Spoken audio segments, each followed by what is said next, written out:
नमस्कार, 8 बजे की खबरों में आपका स्वागत है। मैं हूं आरफा खानम शेरवानी। सबसे पहले हेडलाइंस। केरल में ओमन चांडी की बढ़ी मुश्किलें और सौर ऊर्जा मामले में मुख्यमंत्री और ऊर्जा मंत्री पर एफआईआर के आदेश। कांग्रेस का मुख्यमंत्री के इस्तीफे से इनकार।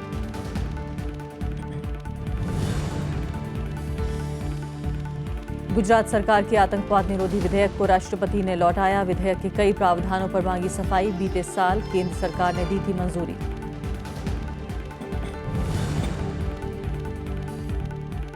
रिटायर्ड जस्टिस संजय मिश्रा होंगे उत्तर प्रदेश के नए लोकायुक्त। सुप्रीम कोर्ट ने जस्टिस वीरेंद्र सिंह का नाम लिया वापस। आम राय नहीं बना पाने को बताया दुर्भाग्यपूर्ण।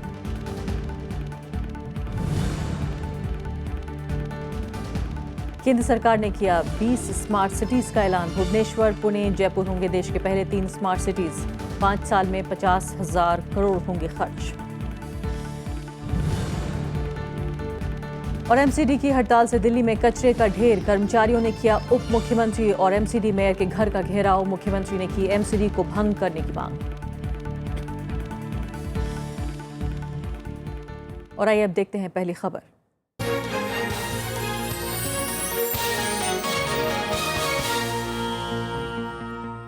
सौर ऊर्जा घोटाले में केरल के मुख्यमंत्री ओमन चांडी की मुश्किलें बढ़ती नजर आ रही हैं। केरल की एक सतर्कता अदालत ने चांडी और राज्य के ऊर्जा मंत्री आरिदन मोहम्मद के खिलाफ एफआईआर दर्ज करने के आदेश दिए हैं। सीपीएम और बीजेपी ने मुख्यमंत्री का इस्तीफा मांगा है, लेकिन कांग्रेस भ्रष्टाचार से इनकार कर रही है।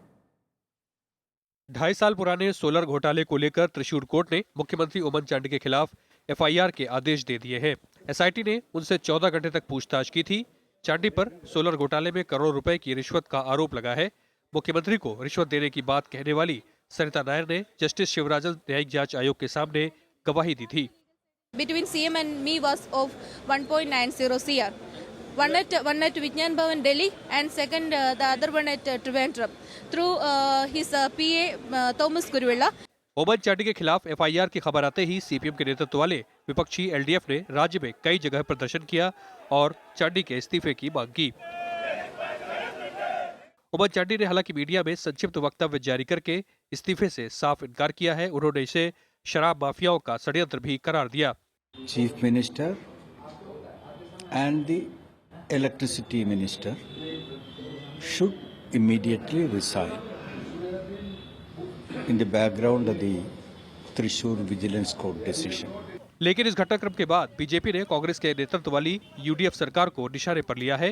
बीजेपी ने जहां कांग्रेस पर भ्रष्टाचार में लिप्त होने का आरोप लगाया, तो वहीं कांग्रेस ने किसी प्रकार की गड़बड़ी से साफ इनकार किया है। कांग्रेस के मुख्यमंत्री होते हुए सोनिया गांधी और राहुल गांधी कोई कार्रवाई नहीं करेंगे, मगर कहीं भ्रष्टाचार से लड़ना है तो चांडी और वीरभद्र का दोनों का इस्तीफा ले लेना चाहिए। Commission is examining the matter. We will take recourse to all legal remedies, and having discussed the matter with all leaders of the party, there is no need for Shri Oman Chandi to resign at this stage, and all leaders and coalition partners will be consulted and a full report will be submitted. Solar घोटाला पिछले 2.5 साल से UDF सरकार की छवि खराब कर रहा है। शुरुआत में सरिता नायर और विधु राधाकृष्णन पर कारोबारियों और अनिवासी भारतीयों को धोखा देने का आरोप लगा था, लेकिन सरिता नायर ने दिसंबर में आयोग के समक्ष कहा था कि मुख्यमंत्री को 1 करोड़ 90 लाख रुपए और ऊर्जा मंत्री आरियदन मोहम्मद को बतौर घूस 40 लाख रुपए दिए गए थे। Bureau report, Rajya Sabha TV. और डेक्कन हेरल्ड के पॉलिटिकल एडिटर शेखर अय्यर इस वक्त हमारे साथ स्टूडियो में मौजूद हैं। स्वागत है आपका शेखर अय्यर साहब। सबसे पहले ये बताइए कि फिलहाल ये मामला आपको कितना गंभीर नजर आता है, कितना मजबूत मुकदमा है ये? देखिए, मुकदमा तो मजबूत है। दूसरी बात, चुनाव आ रहा है। अगर चुनाव इतना मतलब 3-4 महीने में आपको चुनाव केरल में है, केरल विधानसभा चुनाव, इसीलिए मैं मानता हूँ इनके लिए बहुत बड़ा पॉलिटिकल क्राइसिस है। क्योंकि अभी तक जो बातें चली आई है कि वो केवल ओमन चांडी के जो नज़दीक लोग थे उनके नाम लेते गए और इन्होंने उनको हटा दिया था। लेकिन कल जो बयान वो सरिता नायर ने वहाँ पे की है और उसने सीधा सीएम का नाम ले लिया कि सीएम से बात हुई थी और इतने पैसे दिए गए, ये जो एलिगेशन, और ये ठीक एक दिन के बाद जब सीएम खुद जाके 11 घंटे तक अपना वहाँ पे अपने पेश हुए उस विजिलेंस कोर्ट में, मुझे लगता है ये, क्योंकि उमन चांडी अभी तक जिस तरह मैनेज करते आए, और ख़ास करके पिछले सिविक इलेक्शंस के बाद लग रहा था कि कांग्रेस का, क्योंकि हमेशा केरल में वो गवर्नमेंट चेंज होते हैं हर 5 साल, अगर 5 साल लेफ्ट है तो दूसरा लेफ्ट, ये कांग्रेस यूडीएफ। लेकिन ऐसा लग रहा था इस बार कि सिविक इलेक्शंस के बाद, क्योंकि बीजेपी की प्रदर्शन भी इतनी अच्छी नहीं रही और कांग्रेस काफ़ी जगह पे ये रहा, और लेफ्ट का भी उतना जितना होना था उतना नहीं हुआ, तो ये जो कॉन्फिडेंस लेवल कांग्रेस के अंदर बिल्टअप हो रहा था उसके लिए एक बड़ा धक्का है। लेकिन मामला जो ये कह रही हैं सरिता, खासकर ये 2 करोड़ रुपए बता रही हैं, 2 करोड़ से भी कम, आपको लगता है कि ये इतना ही छोटा मामला है वाकई एक मुख्यमंत्री पद के आदमी के लिए 2 करोड़ की ब्राइब, या ये बड़ा मामला लगता है आपको? देखिए, बड़ा मामला ये सीएम का उसे एक छोटा, मतलब इसका एक फॉलोआउट है। लेकिन जो बड़ा केस क्या है, बड़ा केस है कि सरिता नायर और उसके सहयोगी जो राधाकृष्णन, इन दोनों ने सोलार पैनल दिलवाने के नाम पे कई लोगों से पैसे ले लिए, इकट्ठा किए। एनआरआई भी शामिल, एनआरआई से, उसमें दुबई के भी एनआरआई से, तो कई लोगों पैसे लिए, और क्योंकि सोलार एनर्जी प्रमोट करने के लिए सरकार की तरफ से आपको सब्सिडी मिलती है, तो ये इनको कहा गया भाई हम विंड मिल क्रिएट करेंगे, जितने ऑल्टरनेटिव ऊर्जा के लिए जो भी हम ये सब करेंगे। ये कंपनी इन्होंने स्टार्ट किया, और इस कंपनी के लिए उन्होंने कई जगह से इन्वेस्टमेंट ली, उनको पैसे लौटाए नहीं, और कई जगह पे इन्होंने कोई प्रोजेक्ट ही शुरू नहीं किया। तो एक क्रिमिनल केस पहले शुरू हुआ, क्योंकि क्रिमिनल केस शुरू हुआ, जब बात आई तो इनके पास वो पैसा नहीं है, तब इन्होंने सरकार की बात कहा कि भाई हमने फलाना को पैसा दिया, इनको दिया, उनको दिया, ऐसे करते करते आज ये उमन चांडी के पास पहुंच गए। क्योंकि केस केवल एक डायरेक्ट एलिगेशन होता तो अलग बात है, लेकिन केस दूसरा एंगल के है, और उमन चांडी खुद कई लोगों को अपने ऑफिस से निकाल दिया जब केस भी दर्ज हुआ, उनके जो क्लोज एड्स थे, तो इसीलिए उनके लिए एक पॉलिटिकल चैलेंज। तो यानी आप ये कह रहे हैं कि अगर उनका डायरेक्ट दखल ना भी हो तब भी उनकी निगरानी में उनके दफ्तर के लोग शामिल हैं, और ये सीधे उनके ऊपर रिफ्लेक्शन है क्या?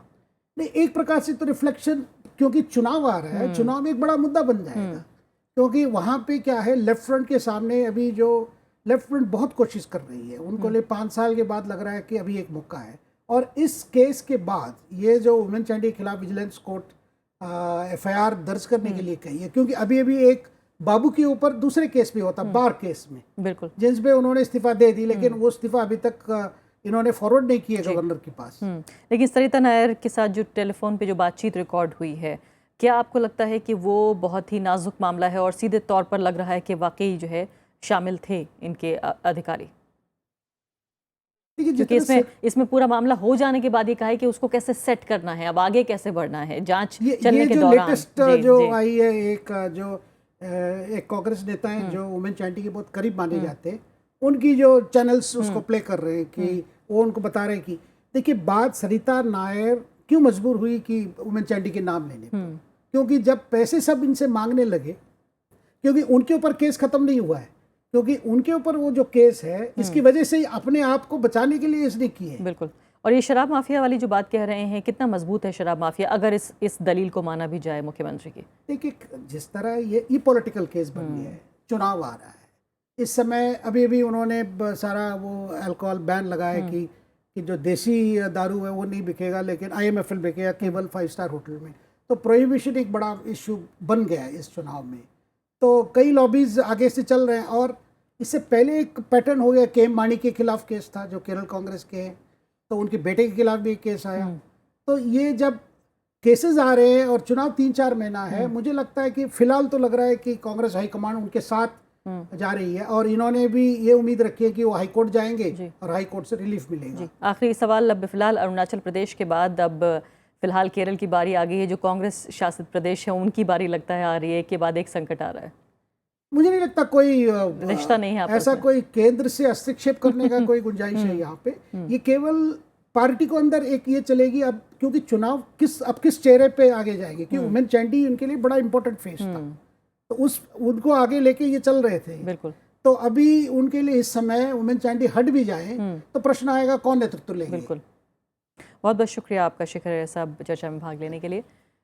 तो फिलहाल ये थी हमारी पहली खबर, अभी छोटा सा ब्रेक।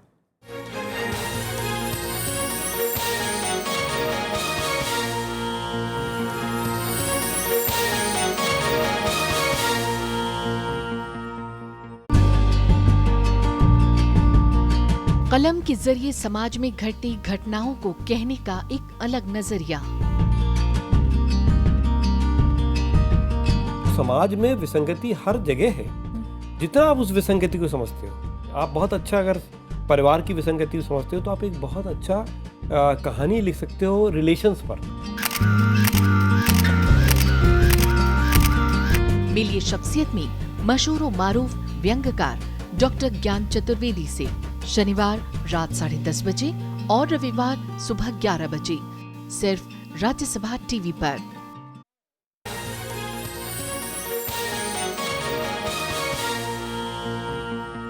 असम बीजेपी के अध्यक्ष सर्बानंद सोनोवाल राज्य में पार्टी के मुख्यमंत्री पद के उम्मीदवार होंगे। बीजेपी संसदीय बोर्ड की बैठक में आज ये फैसला हो गया। सोनोवाल फिलहाल केंद्रीय खेल और युवा मामलों के मंत्री हैं। असम में कुछ महीने बाद विधानसभा चुनाव होने वाले हैं। तो अगले दिनों में हमारा यही कोशिश रहेगा, हमारे बीजेपी की जो state committee, district committee, mandal committee, panchayat committee, booth committee और सारे मरसा MP, MLA सबको साथ लेकर हम असम की जनता की आशीर्वाद मांगेंगे, समर्थन। और संवाददाता श्याम सुंदर इस वक्त हमारे साथ मौजूद हैं। श्याम सुंदर, फिलहाल मुख्यमंत्री पद का कौन कैंडिडेट है? बीजेपी की तरफ से ये ऐलान हो गया है। कहीं ना कहीं रणनीति में बदलाव हर विधानसभा चुनाव के साथ बीजेपी करती हुई नजर आ रही है। क्या ध्यान में रखकर इनको चुना गया है?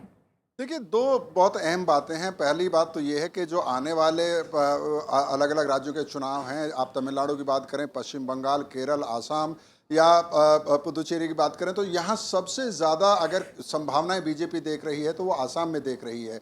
और यही कारण है कि सर्बानंद सोनोवाल जो टी ट्राइब से आते हैं, जो लोअर हिल्स का इलाका है, वहाँ से सर्बानंद सोनोवाल आते हैं और वो केंद्र में मंत्री थे, इसलिए उनको राज्य का अध्यक्ष बना के भेजा गया। उनको उसी वक्त में जो चुनाव कमेटी थी उसका भी मैनेजर उनको नियुक्त किया गया था और उसी वक्त ये साफ हो गया था कि सर्बानंद सोनोवाल जो हैं वो बीजेपी का चेहरा हो सकते हैं। तो आसाम में इनको मुख्यमंत्री पद के दावेदार घोषित करने के साथ साथ वहाँ पर असम गण परिषद और दूसरी जो राजनीतिक दल हैं जो बीजेपी के साथ चुनाव में आ सकते हैं, उनके साथ चर्चा चल रही है। तो आसाम में किसी भी तरह का कोई खतरा नहीं उठाना चाहते हैं और ये कहिए कि पहले ही मुख्यमंत्री पद का दावेदार घोषित करके एक एडवांटेज बीजेपी वहां पर लेना चाहती है। हम जानते हैं कि वहां पर कांग्रेस की सरकार है, तरुण गोगोई मंझे हुए नेता हैं, लेकिन कांग्रेस इस वक्त में एक डिवाइडेड हाउस भी है।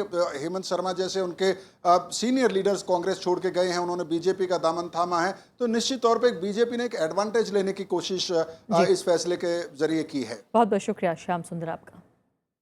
राष्ट्रपति प्रणब मुखर्जी ने गुजरात सरकार के आतंकवाद निरोधी विधेयक गुजको को मंजूरी नहीं दी है। उन्होंने विधेयक के कई प्रावधानों पर कुछ और जानकारी मांगते हुए इसे गृह मंत्रालय को लौटा दिया है। गुजरात विधानसभा से पारित इस विवादित विधेयक को पूर्ववर्ती UPA सरकार पहले ही 2 बार लौटा चुकी है। Gujarat control of terrorism and organised crime विधेयक 2015 को पिछले साल ही केंद्र सरकार की मंजूरी मिली थी और सितंबर में इसे राष्ट्रपति की मंजूरी के लिए भेजा गया था। राष्ट्रपति ने इस विधेयक के कई प्रावधानों पर सफाई मांगी है। विधेयक में फ़ोन पर हुई बातचीत को सबूत के तौर पर स्वीकार करने और जांच अधिकारी के समक्ष दिए गए बयान को भी सबूत मानने के प्रावधान हैं। इस विधेयक को पहली बार गुजरात सरकार ने 2003 में पारित करके मंजूरी के लिए केंद्र को भेजा था। सुप्रीम कोर्ट ने सेवानिवृत्त न्यायाधीश संजय मिश्रा को उत्तर प्रदेश का नया लोकायुक्त नियुक्त कर दिया है। अदालत ने जस्टिस वीरेंद्र सिंह की लोकायुक्त के पद पर नियुक्ति का आदेश भी वापस लिया है। सरकार ने कहा है कि लोकायुक्त की नियुक्ति पर मुख्यमंत्री, नेता विपक्ष और मुख्य न्यायाधीश के बीच सहमति नहीं बन पाना दुर्भाग्यपूर्ण है। सुप्रीम कोर्ट ने उत्तर प्रदेश के नए लोकायुक्त की नियुक्ति कर दी है। कोर्ट ने इलाहाबाद के रिटायर्ड जस्टिस संजय मिश्रा को नया लोकायुक्त बनाया है और वीरेंद्र सिंह को लोकायुक्त नियुक्त करने का अपना ही फैसला वापस ले लिया। कोर्ट ने पिछले साल 16 दिसंबर को संविधान के अनुच्छेद 142 का इस्तेमाल करते हुए जस्टिस वीरेंद्र सिंह को लोकायुक्त बनाया था। सुप्रीम कोर्ट को मिसलीड करके वीरेंद्र सिंह का अपॉइंटमेंट करवा दिया गया था, जिसको आज सुप्रीम कोर्ट ने रिकॉल किया है। जस्टिस संजय मिश्रा, जो कि सुप्रीम कोर्ट के हिसाब से एक ऐसा नाम था जिस पे किसी को आपत्ति नहीं थी, उनको अपॉइंट कर दिया। कोर्ट ने आदेश में यूपी सरकार पर सख्त नाराजगी भी जताई। शीर्ष अदालत ने कहा कि दुर्भाग्यपूर्ण है कि एक साधारण से मामले में यूपी के संवैधानिक पदाधिकारी एक राय नहीं बना पाए। सुप्रीम कोर्ट ने यूपी सरकार की ओर से प्रस्तावित किए गए जस्टिस वीरेंद्र सिंह के नाम पर भी संदेह जाहिर किया था। हालांकि उत्तर प्रदेश सरकार ने अब नई नियुक्ति का स्वागत किया है। सुप्रीम कोर्ट का पूरा सम्मान करता हूं। जो सुप्रीम कोर्ट ने फैसला लिया मैं उसका स्वागत करता हूं। राजनीतिक दलों ने इस मामले पर अलग अलग प्रतिक्रिया दी है। लोकायुक्त के चयन पर विलंब हो रहा था और पिछले 1.5 साल से मामला अधर में लटका हुआ था। माननीय सर्वोच्च न्यायालय ने ये निर्णय देकर के प्रकरण का निस्तारण कर दिया और उत्तर प्रदेश को लोकायुक्त एक नया देने का काम कर दिया। इसके लिए मैं बहुत बहुत स्वागत करता हूं। दरअसल जस्टिस वीरेंद्र सिंह की उत्तर प्रदेश की सत्तारूढ़ समाजवादी पार्टी से करीबी होने की खबरें आने के बाद सुप्रीम कोर्ट में याचिका दाखिल की गई थी। जस्टिस वीरेंद्र सिंह के नाम को लेकर राज्य सरकार और राज्यपाल राम नाईक के बीच भी विवाद था। लंबे वक्त से विवादों में चल रहे उत्तर प्रदेश के लोकायुक्त पद पर जस्टिस संजय मिश्रा की नियुक्ति के साथ ही अब ये मामला खत्म हो गया है। लेकिन आने वाले वक्त में इस मामले को इसलिए याद रखा जाएगा कि कैसे सुप्रीम कोर्ट ने अपने विशेष ताकतों का प्रयोग करते हुए एक संवैधानिक पद की गरिमा को बचा के रखा, और साथ ही साथ इस मामले को इसलिए भी याद रखा जाएगा कि किस तरीके से राजनीतिक दलों की कम इच्छा शक्ति के कारण लंबे वक्त तक संवैधानिक पद खाली रह जाते हैं। दिल्ली से कैमरामैन श्यामलाल के साथ रविंद्र सिंह शोराण, राज्यसभा टीवी। उधर हैदराबाद में दलित छात्र रोहित वेमुला की मौत के मामले में छात्रों का विरोध जारी है। छात्रों के समर्थन में हैदराबाद विश्वविद्यालय के शिक्षक भी एक दिन की भूख हड़ताल पर बैठे हैं। इनकी मांग है कि वीसी अप्पा राव को तत्काल पद से बर्खास्त किया जाए। ये शिक्षक कार्यकारी वीसी विपिन श्रीवास्तव को भी हटाने की मांग कर रहे हैं। इस बीच केंद्रीय मानव संसाधन विकास मंत्रालय ने इलाहाबाद हाई कोर्ट के जज अशोक कुमार रूपनवाल को जांच आयोग का अध्यक्ष नियुक्त कर दिया है। सरकार ने रोहित वेमुला की आत्महत्या के मामले में इस जांच आयोग का गठन किया था। रोहित वेमुला की आत्महत्या के मामले में तमाम राजनीतिक दलों का भी इन छात्रों को समर्थन मिल रहा है। आज बीएसपी प्रमुख मायावती ने भी रोहित वेमुला की आत्महत्या के मामले में केंद्र सरकार पर आरोप लगाए। इस प्रकरण की जांच के लिए घोषित की गई न्यायिक जांच कमेटी के जरिए यदि संबंधित छात्र श्री रोहित को मरने के बाद भी सही न्याय नहीं मिलता है तो फिर इस प्रकरण पर सही मायने में यही माना जाएगा कि प्रधानमंत्री श्री नरेंद्र मोदी का यहाँ लखनऊ के कार्यक्रम में आकर खासकर श्री रोहित के मामले में भावुक हो जाना केवल इनकी एक सोची समझी राजनीतिक स्वार्थ से भरी साजिश थी। शहरी विकास मंत्रालय ने उन 20 शहरों के नामों की घोषणा कर दी है जहां सबसे पहले स्मार्ट सिटीज बनेंगी। इसमें भुवनेश्वर का नाम सबसे ऊपर है, इसके बाद पुणे और जयपुर है। अगले 5 साल में इन पर 50,000 करोड़ रुपए से ज्यादा खर्च करने का प्रस्ताव है। शहरी विकास मंत्री एम वेंकैया नायडू ने स्मार्ट सिटी के लिए चुने गए 97 शहरों में से 20 की घोषणा कर दी है। इनमें भुवनेश्वर, पुणे, सोलापुर, जयपुर, उदयपुर, सूरत, अहमदाबाद, जबलपुर, इंदौर, भोपाल, कोची, विशाखापट्टनम, काकीनाडा, धवनगिरी, बेलगाम, कोयम्बटूर, चेन्नई, गुवाहाटी, लुधियाना और नई दिल्ली नगरपालिका क्षेत्र शामिल हैं। केंद्र सरकार ने 3 समितियों की रिपोर्ट के आधार पर इनका चयन किया है। Implementation framework including feasibility, cost effectiveness, which has a weightage of 30%, followed by the result orientation 20%, citizen participation 16%, smartness of proposal 10%. केंद्र सरकार हर स्मार्ट सिटी को पहले साल 200 करोड़ रुपए देगी। इसके बाद अगले 3 साल तक हर वर्ष 100 करोड़ रुपए दिए जाएंगे। हर स्मार्ट सिटी के लिए एक विशेष कंपनी बनेगी जिनमें राज्य सरकार और शहरी निकायों की आधी-आधी हिस्सेदारी होगी। A total investment of 50,802 crores has been proposed in these cities and towns during the 5-year period from the center. Of this, 38,693 crores will be spent on area development and rupees 12,109 crore on a total of 56 pan-city solutions. इन शहरों में 24 घंटे बिजली और पानी की आपूर्ति होगी। साथ ही परिवहन के साथ कचरा प्रबंधन और सूचना तकनीक की भी पूरी सुविधा होगी। केंद्र सरकार ने बाकी बचे राज्यों को 15 अप्रैल तक फिर से प्रस्ताव सौंपने को कहा है। कृति Mishra, Rajya Sabha TV.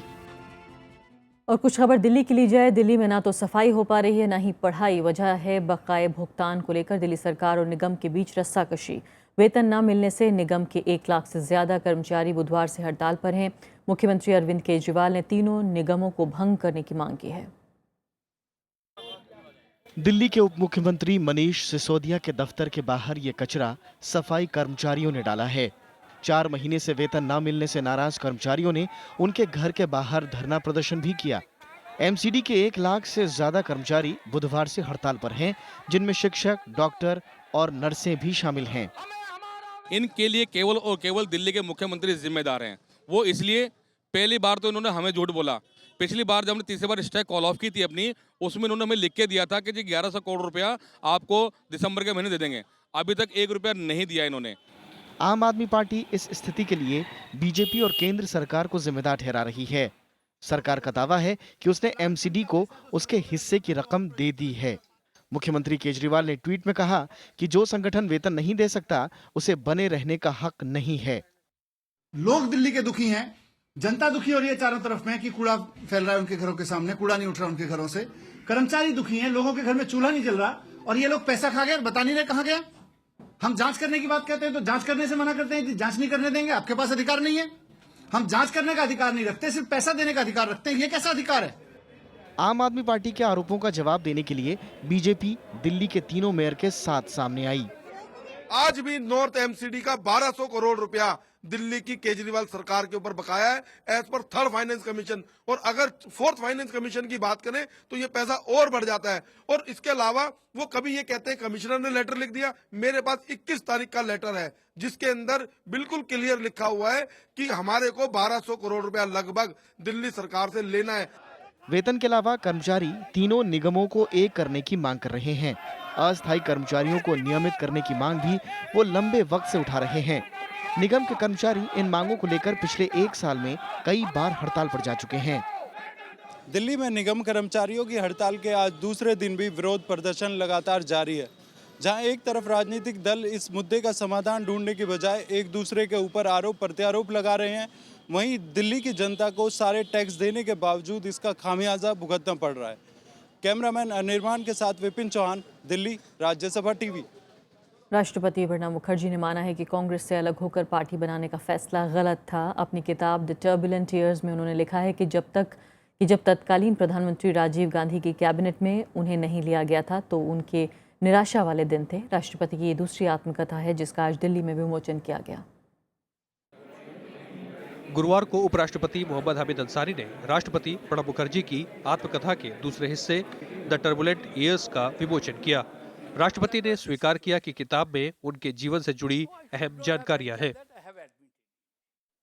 Thereafter 80 to 96, including the fiasco which I myself created in floating my party, and I have candidly recognized in the book that I should not have ventured this because I was never a mass leader. उपराष्ट्रपति ने कहा कि पुस्तक में संघवाद, राजनीति और सामाजिक परिवर्तन पर अहम बातचीत शामिल है। Observations on the nature of the Indian polity, the nature of Indian union, Indian federalism, which need to be read carefully and read again and again, because these are the problems that we confront on a daily, weekly, monthly, yearly basis. कार्यक्रम में BJP नेता लालकृष्ण आडवाणी, पूर्व CAG Vinod Rai, Congress नेता कर्ण सिंह और पूर्व विदेश मंत्री नटवर सिंह भी मौजूद थे। राज्यसभा सांसद चंदन मित्रा ने पुस्तक का सार पढ़ा और कहा कि इस पुस्तक में राष्ट्रपति ने तत्कालीन प्रधानमंत्री इंदिरा गांधी की हत्या के बाद खुद के प्रधानमंत्री बनने की दौड़ में शामिल होने से इनकार कर अभी तक इस बारे में सारी अफवाहों को शांत करने का प्रयास किया है। अखिलेश सुमन, राज्यसभा टीवी। विश्व स्वास्थ्य संगठन यानी WHO ने चेतावनी दी है कि जीका वायरस तेजी से फैल रहा है। इससे निपटने के उपायों पर चर्चा के लिए WHO ने सोमवार को आपात बैठक बुलाई है। जिनेवा में सदस्य देशों की बैठक में आपातकालीन टीम के गठन का फैसला लिया गया। संगठन पहले ये कह चुका है कि ये वायरस महामारी का रूप ले सकता है। मच्छर से फैलने वाली इस बीमारी में अजन्मे बच्चों के मस्तिष्क का विकास रुक जाता है। कई दक्षिण अमेरिकी देशों में जीका वायरस तेजी से फैल रहा है।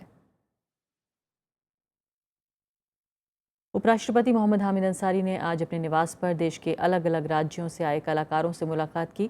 इस मौके पर कश्मीर से लेकर कन्याकुमारी तक के कलाकारों ने अपने अपने राज्यों की संस्कृति की झलक पेश की।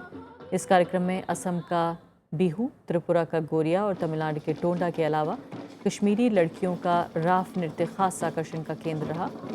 इनकी झांकियां गणतंत्र दिवस परेड में भी थीं।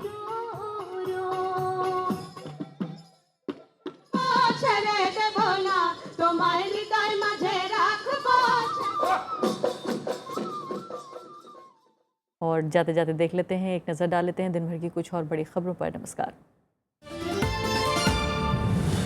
सुप्रीम कोर्ट चारा घोटाले से जुड़ी सीबीआई की याचिका पर 18 फरवरी को सुनवाई करेगा।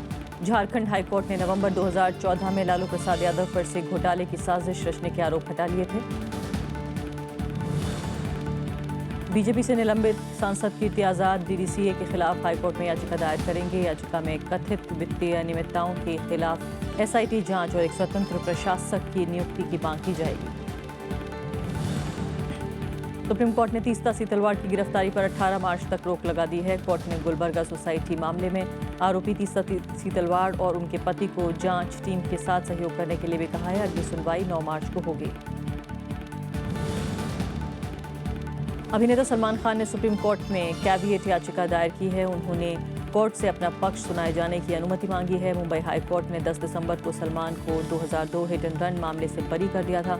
महाराष्ट्र सरकार ने सुप्रीम कोर्ट में इसी फैसले को चुनौती दी है। सीबीआई ने महाराष्ट्र के राज्यपाल से पूर्व मुख्यमंत्री अशोक चौहान के खिलाफ आदर्श घोटाले में मुकदमा दायर करने की अनुमति मांगी है। सीबीआई के अलावा राज्य मंत्रिमंडल ने भी एक प्रस्ताव भेजकर गवर्नर से अशोक चौहान के खिलाफ कार्रवाई के लिए अनुमति की गुजारिश की है।